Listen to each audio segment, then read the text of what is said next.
Establishment of Pakistan 1947 to 1948. Role of Quaid-e-Azam as Governor-General 1947 to 1948. Background. Muhammad Ali Jinnah became the Governor-General of Pakistan on August 15, 1947. He also took the role of Chief Executive to handle the new country.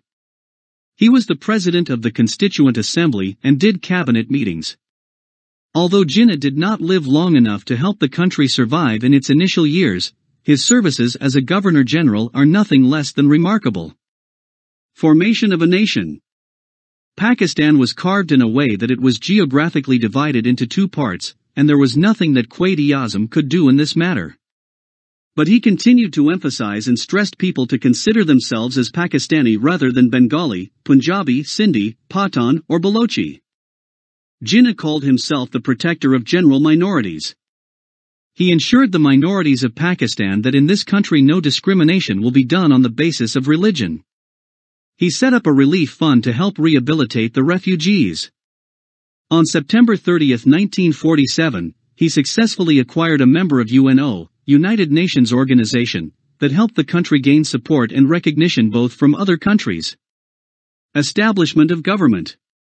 There was no proper administrative equipment and machinery, and Jinnah paid his attention to set it up.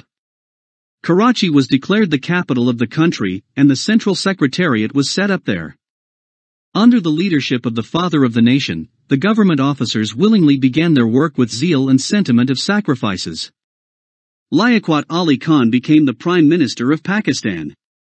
Understanding the urgency and need for the constitution for the new country, Jinnah set up a constituent assembly.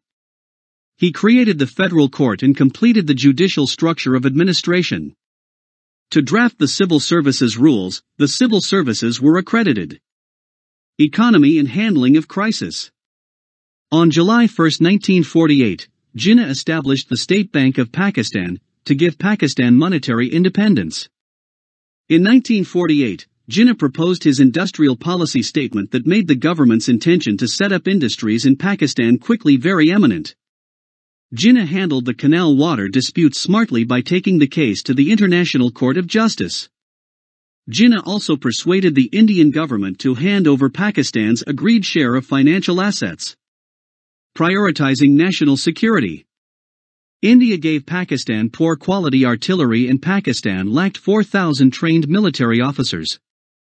To counter that issue, he immediately hired 500 British officers.